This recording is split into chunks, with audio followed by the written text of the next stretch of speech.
अस्सलाम वालेकुम दोस्तों, उम्मीद करता हूँ आप सब खैरियत से होंगे। Welcome to the YouTube channel test master. आजकल सीटी और पीएसटी के जो टेस्ट आने वाले हैं कुछ कई दिनों बाद, जो ये टेस्ट लेगा ये सारे किताबों से लेगा। ये जो जितने भी सरकारी गवर्नमेंट स्कूल में किताब पढ़ाए जाते हैं, पाक स्टडी हो गया, साइंस, इस्लामियात, इन्हीं किताबों से लिया जाता है। तो इसलिए मैं क्लास 5th से लेकर क्लास 10 तक इन सारे किताबों की एक्सरसाइजेस की वीडियो यहाँ अपलोड करूँगा। आज की जो वीडियो मैं बना रहा हूँ ये 7th क्लास जनरल साइंस के एक्सरसाइज का है। तो आइए चलते हैं किताब की एक्सरसाइजेस की तरफ। तो ये इसके 7th क्लास के पहला एक्सरसाइज है। इसमें पहला एमसीक्यूज हमारे पास है कि the digested food is absorb into the blood in. जो खुराक डाइजेस्ट हो जाता है वो कहाँ पे अब्जॉर्ब होता है? वो लार्ज इंटेस्टाइन में हमारे पास अब्जॉर्ब हो जाता है। और उसके बाद दूसरा वाला हमारे पास है, दूसरा एमसीक्यू हमारे पास है कि the secretion of liver is called. Liver जो जूस सिक्रीट करता है उसको हम कहते हैं बाइल जूस। उसको हम क्या कहते हैं? बाइल जूस कहते हैं। तीसरा हमारे पास है कि the breakdown of food occurs in the. जो खुराक होता है उसकी मैकेनिकल ब्रेक डाउन कहाँ पे होती है? तो ब्रेक डाउन एक्चुअली खुराक की दो किस्म की होती है, एक होती है केमिकल ब्रेक डाउन और एक होता है mechanical break down. Mechanical break down हमारे पास खुराक की होती है माउथ एंड स्टोमक में। चौथा एमसीक्यू है कि the alternate name for trachea is, trachea को हम विंड पाइप भी कहते हैं। इसके पास हमारे पास पांचवा एमसीक्यू है कि the structure which separate chest cavity from the abdominal cavity is called. इसको जो चेस्ट कैविटी और एब्डोमिनल कैविटी को सेपरेट करता है उस स्ट्रक्चर को हम कहते हैं डायाफ्राम। आगे एक्सरसाइज की तरफ चलते हैं। दूसरा एक्सरसाइज है हमारे पास, the blood from the heart is transported to all parts of the body by the arteries. यानी जो भी हमारे पास दो किस्म के ब्लड वेसल होते हैं, एक होते हैं आर्टरीज और एक होते हैं वेन। आर्टरीज जो होते हैं ये ऑक्सीजनेटेड ब्लड लेके जाते हैं, हार्ट से ब्लड लेके जाते हैं। वेन जो होते हैं ये डीऑक्सीजनेटेड ब्लड लेके जाते हैं, यानी ये हार्ट तक ब्लड लेके आते हैं। सिवाय इसके सिर्फ इसमें एक आर्टरी ऐसी है और एक वेन ऐसा है जो इसके उलट लेके जाते हैं। जैसे कि बाकी आर्टरीज ऑक्सीजनेटेड लेके जाते हैं, सिर्फ पल्मोनरी आर्टरीज हमारे पास ऐसी आर्टरी है जो डीऑक्सीजनेटेड ब्लड लेके जाती है, लेकिन वो भी हार्ट से ब्लड लेके जाती है लंग्स और उसकी तरफ उधर सफाई के लिए, ऑक्सीजनेशन के लिए उधर ब्लड लेके जाती है। इस तरह वेन में भी पल्मोनरी वेन जो है वो हमारे पास ऑक्सीजनेटेड लेके जाता है। Transport of water from root and plant take place through. हमारे पास ये जो प्लांट्स में वाटर की ट्रांसपोर्ट जाइलम के थ्रू होती है और खुराक की ट्रांसपोर्ट फ्लोएम के थ्रू होती है। The evaporation of water from leave is called, इसको हम कहते हैं ट्रांसपायरेशन। ये जो लीव से वाटर एवोपरेट होते हैं उसको हम ट्रांसपायरेशन कहते हैं। इसके बाद है the largest artery is called, जो सबसे बड़ी आर्टरी होती है उसको हम कहते हैं aorta. Synthesis of carbohydrate take place in, ये तो लीव्स में हमारे पास फोटोसिंथेसिस लीव्स में होती है, तो कार्बोहाइड्रेट की सिंथेसिस यानी लीव फोटोसिंथेसिस का ये हमसे पूछ रहा है। आइए चलते हैं अगले चैप्टर की तरफ। थर्ड चैप्टर के एमसीक्यूज में हमारे पास पहला क्वेश्चन है कि which one of the following is female sex organ. Female sex organ जो फ्लावर में होता है वो होता है कार्पल, और मेल सेक्स ऑर्गन जो होता है वो होता है हमारे पास stamen. Potato is asexually produce through, asexually production में जो हम पोटैटो को प्रोड्यूस करते हैं तो उसके लिए जो टेक्निक इस्तेमाल होते हैं उसको हम कहते हैं tubers. Self pollination occurs between, self pollination हम उसको कहते हैं कि एक ही प्लांट के सेम फ्लावर या डिफरेंट फ्लावर में पोलिनेशन हो। तो हमारे पास ये वाला ऑप्शन है कि सेम और different flower of the same plant. Seed develops from, seed हमारे पास किस चीज से, ये इंपॉर्टेंट है, इसके चांसेस भी है शायद आ जाए, इस तरह के एमसीक्यूज आते रहते हैं। सीड जो होता है ये हमारे पास ओव्यूल से डिवेल्प होता है, और जबकि ओरी जो है वो फ्रूट में फिर वो डिवेल्प हो जाती है। Which one of the following is not reproductive structure?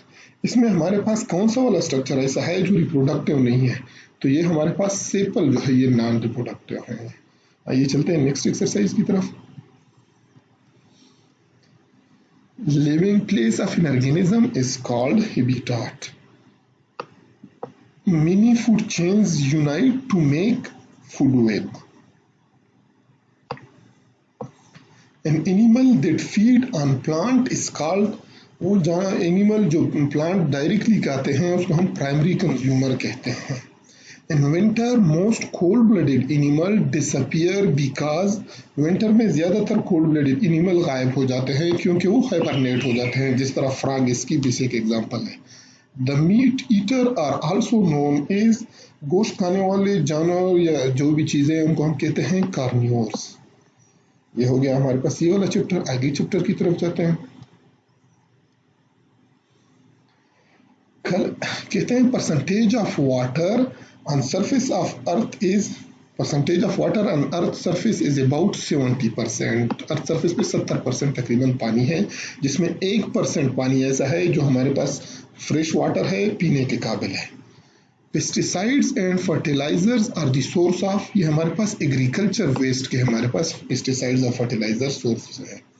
Harmful bacterias are remove from water by passing, ये वाला इंपॉर्टेंट है क्योंकि ये नॉर्मली अब स्टडी ना की हो तो ये आपको पता नहीं होता, तो ये इंपॉर्टेंट है, इसके चांसेस ज़्यादा होते हैं. Harmful bacterias are remove from water by passing chlorine gas, अगर हम उसको क्लोरीन गैस से पास करेंगे तो हार्मफुल बैक्टीरिया खत्म हो जाता है उससे. अगला है suspended particle from drinking water are removed by, suspended particle को हम किस तरह रिमूव करते हैं? वाटर से पोटाश आलम से पास करने के बाद. अगला है हमारे पास डिस्टिलेशन, इस टेक्निक ऑफ डिस्टिलेशन हमारे पास सेपरेशन की एक टेक्निक है. अगले चैप्टर की तरफ चलते हैं. अगले चैप्टर में पहला क्वेश्चन है, they have the same number of proton in each atom but the neutron number can very. ये आइसोटोप की बेसिक डेफिनेशन है कि उनमें प्रोटॉन की तादाद सेम होती है, न्यूट्रॉन की तादाद डिफरेंट होती है, जिसकी वजह से उनकी एटॉमिक मास डिफरेंट होती है. The particle that carry negative electrical charge, ये बेसिक है, ये इजी है, इलेक्ट्रॉन. उसके बाद है कि atom of carbon contain 6 proton and 6 neutron at mass number will be. Mass number ये होता है कि प्रोटॉन और न्यूट्रॉन की तादाद को कंबाइनली हम मास नंबर कहते हैं. तो हमें दोनों गिवन हैं, तो दोनों को ऐड करने से हमें पता चल जाता है कि उसका मास नंबर है 12. द सेंटर और core of an atom is called, ये भी इजी है कि सेंटर और कोर ऑफ एन एटम को हम कहते हैं nucleus. An element that has 7 electron in its valence shell, its valency is, valency कहते हैं हम बॉन्ड्स बनाने की सलाहियत को. अगर एक एटम में 7 इलेक्ट्रॉन हैं तो वो अपना आउटर शेल पूरा करने के लिए उसको 8 इलेक्ट्रॉन चाहिए. तो अगर उसको एक इलेक्ट्रॉन कहीं से मिल जाए तो उसके 8 इलेक्ट्रॉन पूरे हो जाते हैं, तो वो सिर्फ एक ही बॉन्ड बना सकता है. ये भी ट्रिकी सा क्वेश्चन है, तो ये इसमें इसकी वैलेंसी हो जाती है 1, क्योंकि ये एक ही बॉन्ड बनाएगा और फिर ये स्टेबल हो जाएगा. आगे चैप्टर की तरफ चलते हैं. During a physical change, chemical composition of the substance does not change. Physical change में हमारे पास chemical composition change नहीं होता. Hydrocarbons are compound of carbon and hydrogen, ये भी easy है. Polythene जो है ये हमारे पास polymer है. इसके बाद है the product of burning hydrocarbons are carbon dioxide and water, ये भी easy है कि अगर हम हाइड्रोकार्बन को बर्न कर देते हैं तो उसका जो प्रोडक्ट बनता है वो कार्बन डाइऑक्साइड और वाटर बनता है. Vegetable oil is converted into solid fat by a process called hydrogenation. MCQ अगर आप देखो तो आपको पता चल जाता है कि कौन सा आ सकता है और कौन सा नहीं आ सकता. तो ये जो लास्ट वाला है, vegetable oil is converted into solid fat by a process called hydrogenation. ये तो फिर अगर हम इसके ऑप्शन को देखें तो उससे हमें पता चल जाता है कि ये ना फोटोसिंथेसिस है, ना रेस्पिरेशन है, ना पॉलीमराइजेशन है, तो ये हाइड्रोजनेशन है. लेकिन अगर ये इसके ऑप्शन चेंज कर दें तो ये फिर थोड़ा डिफिकल्ट बन सकता है. आगे चैप्टर चलते हैं. The heat in a metal rod flows by process of conduction. Solid जो चीज होती है उसमें हमारे पास हीट सिर्फ कंडक्शन के थ्रू जा सकती है, तो रॉड सॉलिड है, इसमें कंडक्शन के थ्रू जाएगी.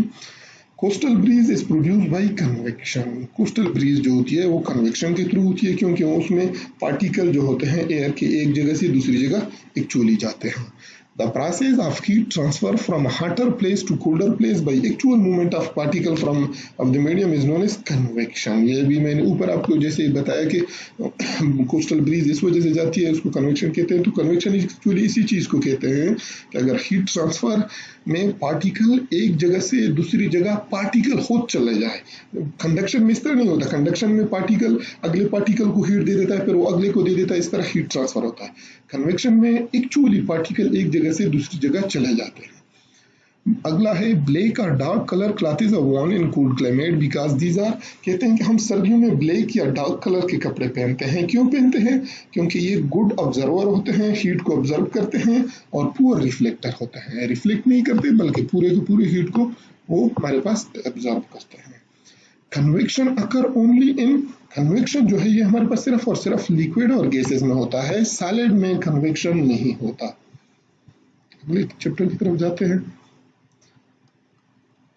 इसमें पहला एमसीक्यूज है, when light enter from one medium into another it bends slightly from its original path, this bending is called, ये रिफ्लेक्शन की बेसिक तारीफ है कि अगर जो हमारे पास लाइट है एक मीडियम से दूसरे में दाखिल हो जाए और अपने रास्ते से स्लाइटली बेंड हो जाए, इसको हम रिफ्लेक्शन कहते हैं।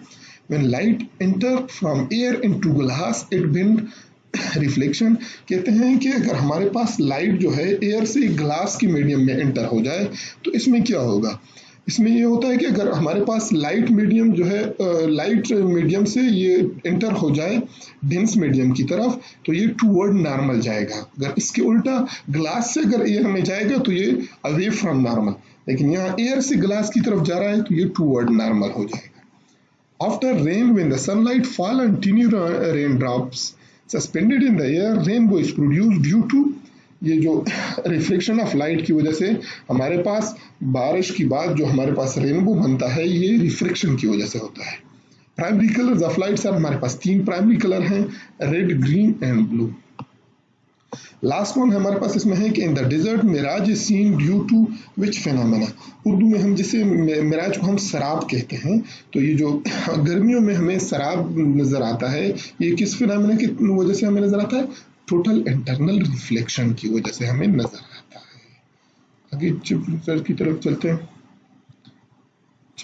Sound waves are, sound waves हमारे पास लंगिट्यूडनल वेव्स हैं। वेव्स की बेसिकली 2 टाइप्स यहाँ पे होते हैं, साउंड लंगिट्यूडनल और ट्रांसवर्स वेव। तो साउंड वेव्स हमारे पास लंगिट्यूडनल वेव्स के एग्जांपल हैं। Which of the following media is worse for transmitting sound waves?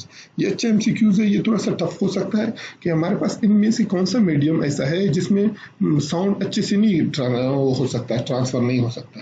तो साउंड ट्रांसफर करने के लिए साउंड सबसे ज्यादा सॉलिड में तेज जाता है, उसके बाद फिर लिक्विड में जाता है और सबसे कम ये जाता है मीडियम, उसमें हमारे पास एयर में, जो हमारे पास गैस मीडियम होती है। तो साउंड के ट्रांसफर होने के लिए मीडियम का होना लाजमी है, तो वैक्यूम जो है ये हमारे पास इसमें साउंड नहीं जा सकता, ये सबसे वर्स्ट है ट्रांसमिटिंग साउंड के लिए। Which of the following is related to pitch of the sound, pitch of the sound जो है ये फ्रीक्वेंसी के साथ रिलेटेड होता है। आगे हमारे पास है a human air can hear sound only if it's frequency lies between 20 to 20,000 hertz, तब हम वो साउंड हमें सुनाई देते हैं जिसकी फ्रीक्वेंसी 20 से लेके 20,000 हर्ट्ज तक होती है, या 20 हर्ट्ज से लेके 20 किलो हर्ट्ज तक होती है। लास्ट वाला है इस एक्सरसाइज का, the maximum displacement of the particle of medium from their original undisturbed position is called amplitude, इसको हम क्या कहते हैं? एम्पलीट्यूड कहते हैं। नेक्स्ट लास्ट एक्सरसाइज की तरफ जाते हैं। ये हमारे पास है a fuse is used to, हम इलेक्ट्रिक सर्किट में फ्यूज किस लिए इस्तेमाल करते हैं? प्रिवेंट एक्सेसिव करंट, ज्यादा करंट ना जाए इक्विपमेंट तक। The earth wire is used to, earth wire हम किस लिए यूज करते हैं? प्रिवेंट इलेक्ट्रिकल शॉक के लिए। चार्ज इन मोशन प्रोड्यूस, ये भी इजी है, करंट प्रोड्यूस करता है जब चार्ज मोशन में होता है। The larger unit of electricity is, इसमें जोल, वाट, किलोवाट, एम्पेयर, एम्पेयर तो इलेक्ट्रिसिटी का यूनिट नहीं है, जोल, वाट, तो इसमें हमारे पास सबसे ज्यादा यूनिट जो है वो किलोवाट है। 2 kilowatt hour is the energy, 1 kilowatt में हमारे पास होता है 736 3 and 60,000, यानी 3,60,000 जोल होते हैं। तो 2 किलोवाट में हमारे पास ये हो जाएंगे 2 किलोवाट में हमारे पास हो जाएंगे 72 in 7,20,000